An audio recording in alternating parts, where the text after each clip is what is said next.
Hey, I'm Damian Washington, and I live with MS.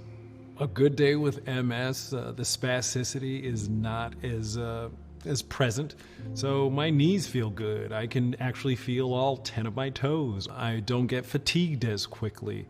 So that means I can walk farther. I just have energy to cook and to be a nice husband and to be more me.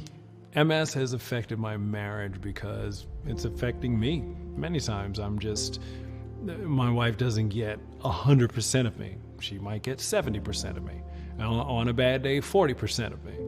MS is an isolating disease. You're in your body, and the body that you've always known is not the body that you have. And you have to sort of reconcile that with still trying to live your life.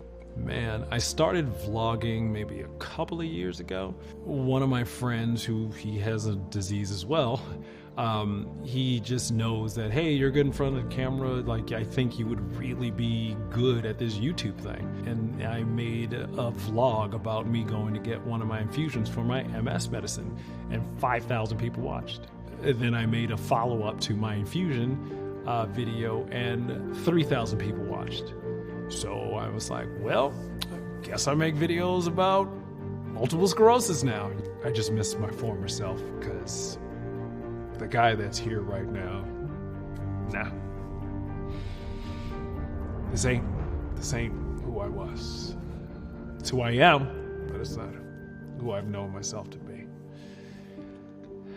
And in order to reclaim some of that, I've been focused on making my vlogs every week and building a community that they know that every Wednesday between 10 and 12 that I'm going to be there. I focus on sharing a laugh with other people. I focus on maybe giving some new information, maybe being a new friend to somebody. There's a lot of good and there's a lot of cool people in the MS community. Go toward that. That will give you new life.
Hello again, we're back.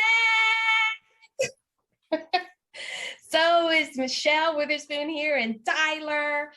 This is day 2 of the Black MS Experience Summit. We're so excited to have you all with us today. There's a little bit of something that Tyler wants to share about yesterday. Just go into it, Tyler, real quick. Hey, let's go. I'm happy to be here with you. Hey, my sister, dynamic duo. But listen, y'all, we know that there were a few hiccups. Hell, technology tried to step in the way. But the beautiful thing about technology as well is if you miss something, if there was something going on and you couldn't access video programming the way that you want to, the sessions and the breakouts will be available to you to watch in the virtual environment and on the society's website after the conference. All right, we got you. We'll get it to you. We're hoping for better issues with technology today. So I hope everyone is finding lots of great information. Not hope, man, I know you are.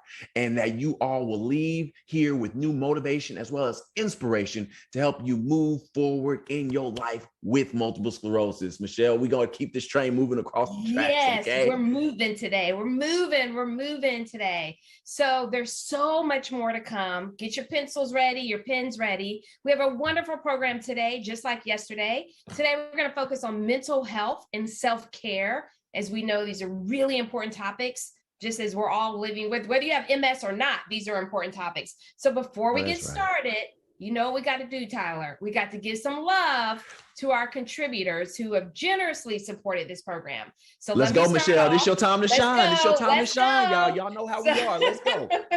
So we first have our premier contributors, Norvadas, EMD Sorono. What you got? And for me, you know, we have our convening contributors, which is Genentech, Biogen, and Bristol Myers Squibb. We thank y'all. Thank you, thank you. And then lastly, our esteemed and valued contributors, Janssen, Sanofi, Ginseng. Of course, we can all say Google. Easy to mess it up, right? There we go. We have Google, we have Greenwich Biosciences, and we have New Motion Foundation. Oh, I love it, Michelle. You own it 2 days in a row. Kudos to you, honey. Kudos to you on those contributors. But listen, y'all know the slogan, knowledge is power. Look, we want to take things a step further. Applied knowledge is power. And the only way you can apply the knowledge that you all have been given or getting today, as well as yesterday, is you got to take some notes so you can apply it. All right. And so today I'm excited because Dr. Moore is going to share so much great information and helpful. Shout out North Carolina, right? Shout out North Carolina. And helpful tips that y'all are going to be able to write down. All right. So please, y'all, ear to listen, heart to serve. Dr. Moore, take it away. Hello, everyone. My name is Dr. Tammy Moore. I am a clinical psychologist practicing in Raleigh, North Carolina. I am thrilled to be here with you virtually at the Black MS Experience Summit. Thank you to the National MS Society for this opportunity. I plan to speak briefly about the barriers and challenges to emotional and mental health wellness in the Black community. I will also introduce strategies and practical tips to help manage them. Before I begin, I would like to share with you my personal connection to the Black MS community. My daughter, Jess, was diagnosed with MS at the age of 19. She had just completed her first year of college at Hampton University. One Sunday evening, she casually mentioned that her hands were asleep and that she could not wake them up. She said it felt really weird and uncomfortable and that it had been going on for days. The next day, we went to see her pediatrician, who was also concerned and immediately referred her to a neurologist. 2 days later, she had an MRI, an evoked potential eye exam, and a spinal tap. The next day, she was diagnosed with multiple sclerosis. And by Friday afternoon, we were sitting in an IV suite at Raleigh Neurology while she was being administered Solumedrol. Needless to say, it was quick and mind-blowing, especially for a very active teenager who had never been sick before. Ironically, the following month, we learned about a conference being held here in the Triangle by the Triangle chapter of the National MS Society in Raleigh. It was called African Americans Living with MS. Our entire family, my husband, her 3 brothers, and her boyfriend at the time, attended this conference. It was the best thing we could have ever done. I feel like it was a spirit encounter. This conference set the positive tone we all needed. It charted her pathway to living a very blessed life.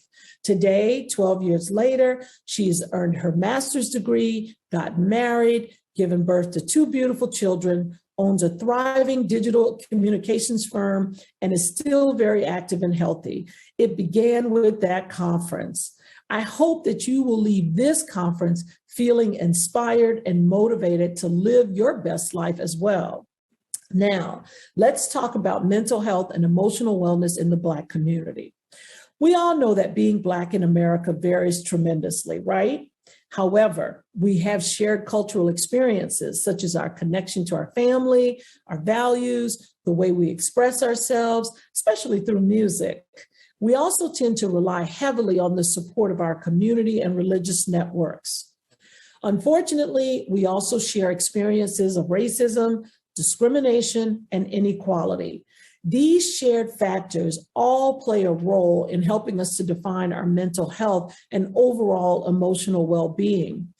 Think about being treated less than simply because of the color of your skin. This can be stressful and even traumatizing.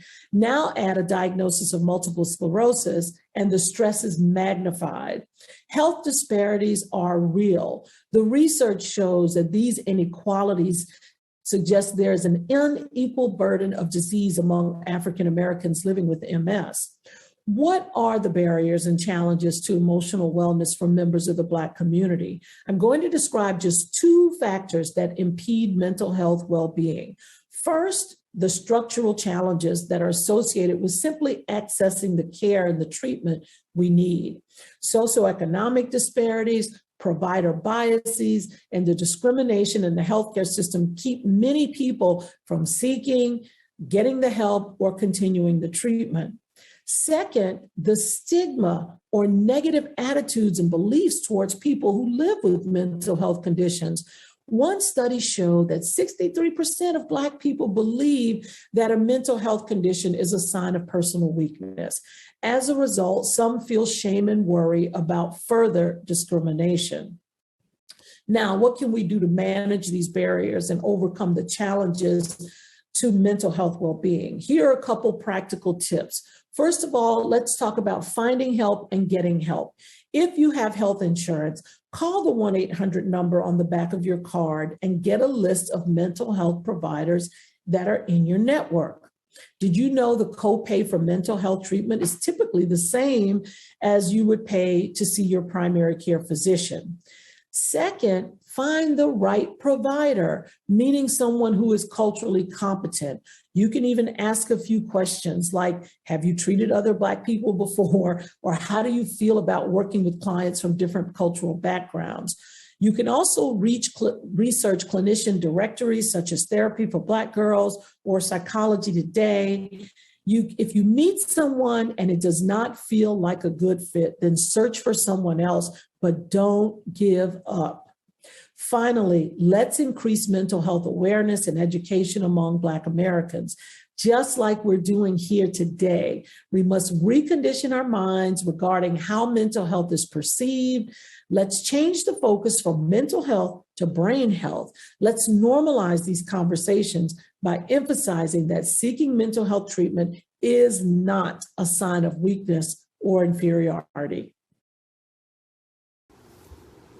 Hello, my name is Dania. I currently live in Compton, California, and I was diagnosed with MS in 2006. Being a Black person with MS definitely has its challenges. I remember going to a football game. It was my first NFL game. And of course, I'm giving the very short version of this because it was really crazy what I had to go through to pulling up. And I'll say being Black and young, it is very difficult because when I pulled up to the venue, I asked where's the handicap parking, and the answer I got was around the city, and even when I'm sitting in the accessible seat, we got questioned, like, are these your seats? It's like, yeah, it is my seat. So nobody else got questioned, but I did, and my cousin, because we look like we're having fun. If I could give advice to another Black person diagnosed with MS, I would say share your story. Make sure you look for resources. Try and find people that look like you. Just be open to any adjustments that you may have to make in life. It's important to keep living. Like, don't stop living, and just ask. If you don't know, ask. I didn't know that in the beginning of my diagnosis that at events, even if it's standing room only, because my favorite artist, PJ Morton, his concerts are always standing room only. And so I'm like, oh, how's that going to work? And so I was told, call the venue, and they actually provided seating, and I was very, very happy about that. So ask, and keep living. Another piece of advice I would give to someone is force your doctors to run tests. Everything you need. If you want physical therapy, ask for it. Just anything that you need. Be your own advocate. You know your body better than anybody else. So don't let anybody tell you no when it comes to your health. And you gotta fight. You gotta fight, especially, unfortunately, Black people gotta fight a little harder because they will tell you no, but that resource is actually available to you.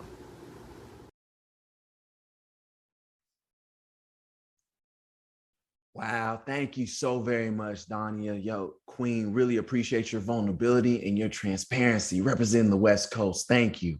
Well, next up, we're going to get back to Dr. Tammy Moore, and she's going to come back with us to talk about the topic of radical self-care. An ear to listen, y'all.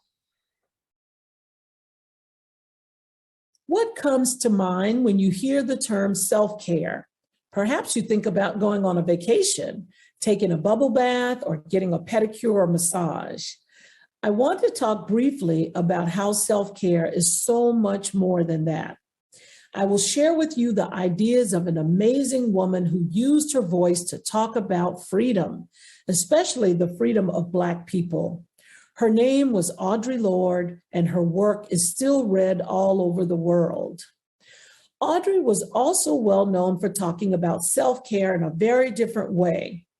In a brave and brilliant way, the poet and activist said the following: "Caring for myself is not self-indulgence. It is self-preservation, and that is an act of political warfare." She argued that our very survival as Black people was political. Why political? Because she goes on to explain that we were never meant to survive. Audre Lorde coined the term radical self-care. What does radical mean? For Audre, radical meant pulling stuff up from the roots. It meant going within yourself and pulling all of your assumptions about how you spend your time, how you love, how you live, how you eat, and being radical about how you care about yourself. Ask yourself, what does it look like for you?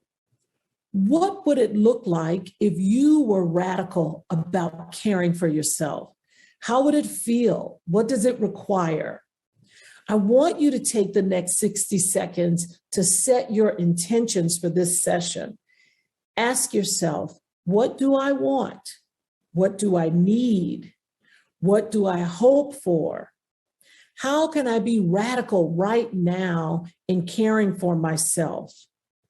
Ask yourself, what am I going to say no to? Take 30 seconds right now to ask yourself those questions.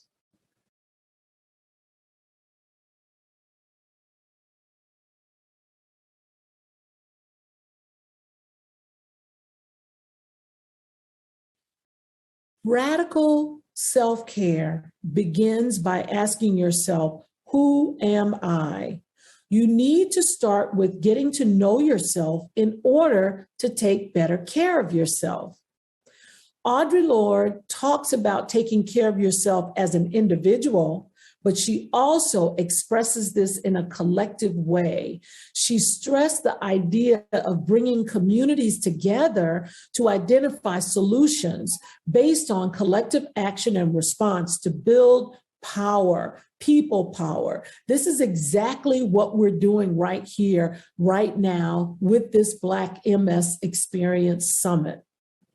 So how do we advance this notion of collective survival? We must start by taking care of ourselves. You must put on your oxygen mask first so that you can help others. Start by reminding yourself that you are worthy of this radical self-care. Spend 3 to 5 minutes a day practicing gratitude. Ask yourself, what do I love about my life right now, in this moment? not before MS or in the next 2 years, but right now in this moment. Here are 5 practical solutions for self-care to help you transition from surviving to thriving. Number 1, maintain and encourage connection with family and friends. Even though we're in the midst of a global pandemic, it is important that we stay connected. Through video chats, emails, texting, calling, stay connected. Number 2, pay attention to your own needs and feelings. This is really a time to be intentional about your self-care. It can be as simple as going for a walk or getting plenty of rest. Number 3, take advantage of any employee benefits that you have, such as an EAP program, an employee assistance program, which usually gives you 3 or 4 counseling sessions.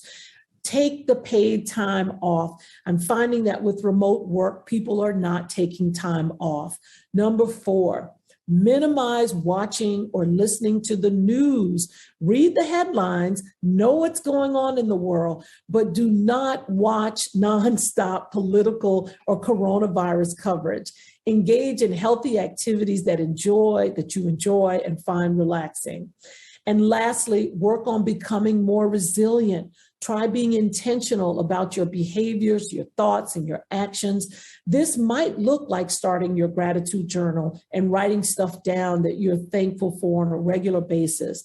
These practices will not only help you through the current crisis, they will also prepare you for inevitable future storms in life. It will also empower you to improve your overall quality of life. What's going on, y'all? I'm Damien. I was born in New York and I've been in Los Angeles for the past 10 or so years, and 5 or so of them years have been having MS. And I've kind of been thinking meditation, that building that habit is kind of like having a smoke break at work. Like the average smoke break at work takes about 15 minutes. But instead, just sort of sitting there and giving yourself 15 minutes and meditating, that kind of gives the body some time to heal and process all this dumpster fire of like life with COVID and life with your condition. And it just, so many things like my gait and my balance and my overall mental clarity is so much better after I've sat and had my time to just go in. Essentially, meditation is one of the most precious yet free gifts you can give yourself, especially with living with a condition like multiple sclerosis. So give yourself that gift.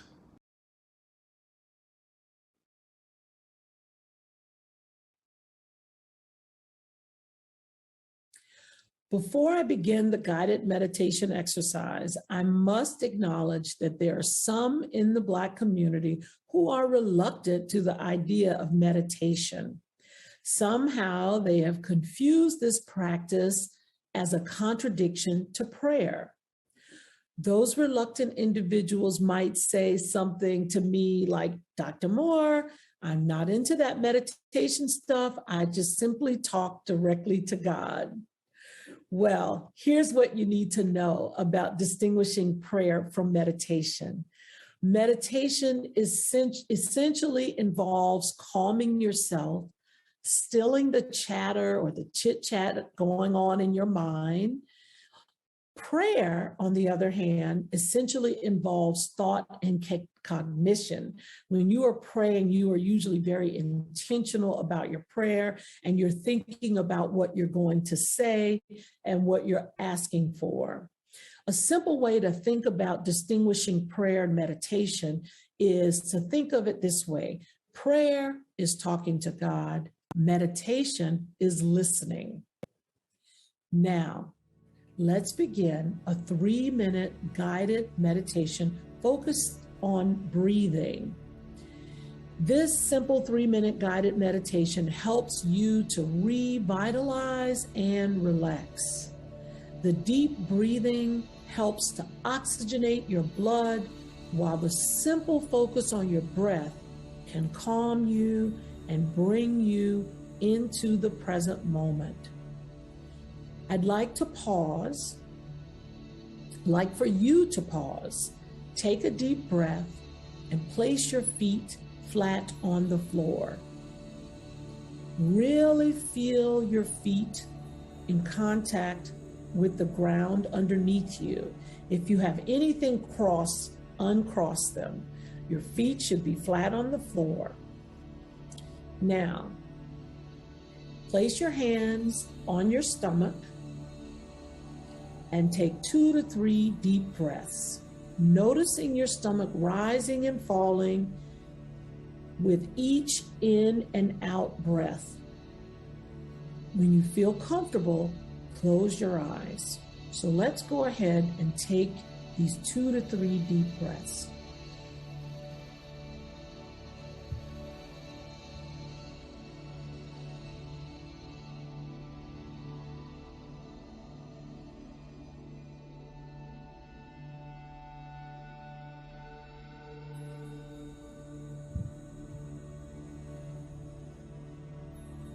Now, as you keep breathing deeply into your stomach, I'd like you to breathe in and out for a count of 5.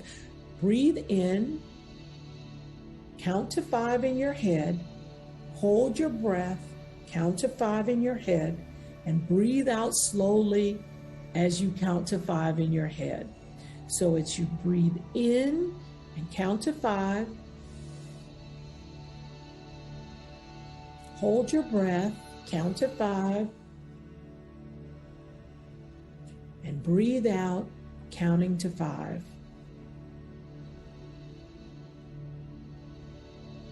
So let's try it again. Breathe in, hold your breath, and breathe out.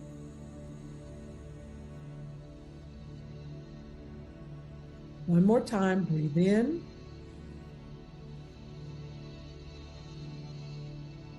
Hold your breath. Breathe out.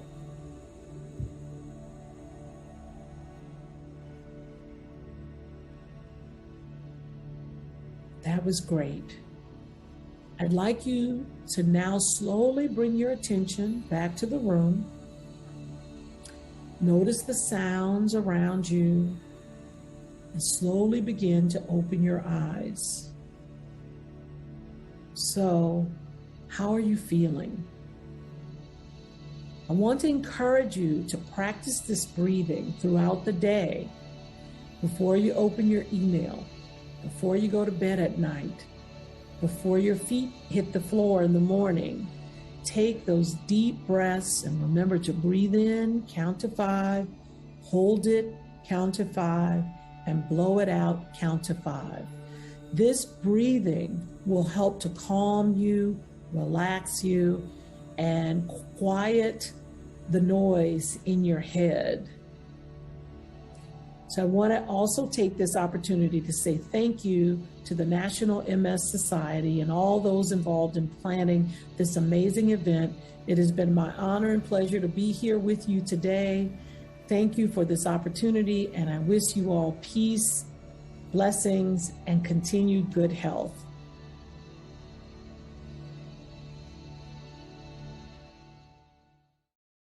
Hi, my name is Tanya. I currently live in Raleigh, North Carolina, but I'm originally from New Orleans, Louisiana. I was diagnosed with multiple sclerosis September 28, 2017. But surprisingly, 4 days later, my husband received his official diagnosis on October 2nd, 2017. His diagnosis was not a surprise. We knew that it could possibly be in the works. We were just waiting on an official diagnosis, but my diagnosis was a surprise. I had a fall at work that led to it. I received an MRI, and it had the classic reading of MS. So mine was a surprise. The first person I told about my diagnosis while I was in the doctor's office, of course, is my husband. He was 30 minutes away. So we called him because I was very emotional, and for him to be able to come to the doctor's office to be with me. But 5 minutes after telling him, we called my parents, my mom and dad, and told them what was going on. And they decided at that moment, the next morning, my mom was going to be here for support, and she was. What it's been like for my husband and I to both live with MS, it's taken a lot of understanding initially, especially because we both have relapse and remittent MS, but we have it differently, different symptoms. My body doesn't tolerate heat well at all. and he doesn't tolerate cold well at all. So we both have symptoms from that. My balance can be off at times, but his gait is off at times. I fall upstairs, he can fall downstairs. So we both had to learn to sort of adapt to our symptoms and have each other adapt to them. He lives downstairs most of the time with the heat on, and I'm upstairs with the air on. So we're different with that. I'm on Tecfidera for treatment. He's on Tysabri because I'm JC virus positive. So we're both on 2 different treatments. So when we started sharing our diagnosis, first person people we shared it with, of course, was our parents. And then 3 months later, mother-in-law, sisters, siblings, and our close friends. But a year later were our big people. We wanted to tell it to our 3 kids, and we did. We wanted them to see us and not just MS. And we wanted them to do the MS walk with us in 2018. So we decided to tell them before. And they've been great with it. They watch us, not just what they read about MS. So they've learned to watch their parents, which has been great. That's what we both wanted. So my support system has been my family. God is at the center of my support. My circle is everything. And God is at the center of that. And for me, that's very important. My network of support is so necessary. My network of support has included church, the MS Society. I do Walk MS 2018, 2019. The African American Conference in Raleigh was everything. And the Black MS Experience Summit in 2020 and now 2021. So for me, what I want to say to everyone who's impacted by MS, I know it's not easy, but you have to learn to accept you, embrace you, and love the new you. Because guess what? You're altered, but you're great. You're not broken. Find your strength and your stride, and find a strong support system. And remember, live your best life and rock with it. MS stands for Mighty Strong. Thank you all. Bye.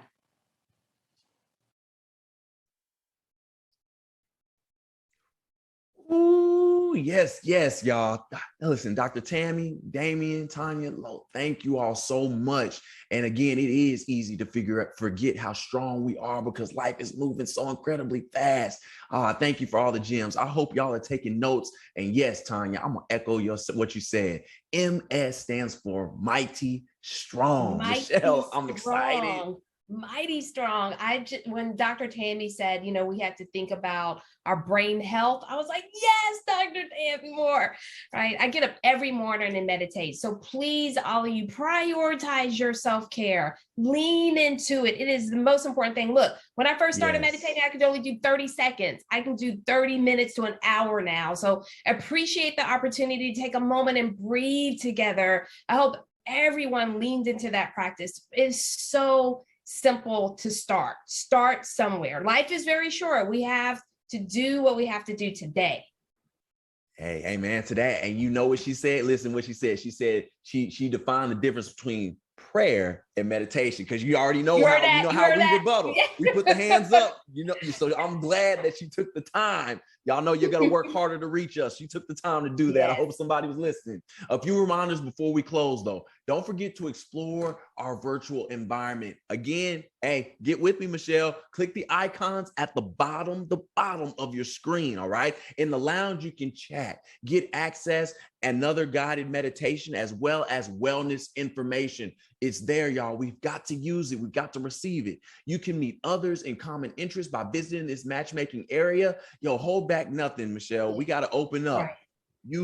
Make sure you do that. Sorry, Tyler, I didn't mean to cut you off there.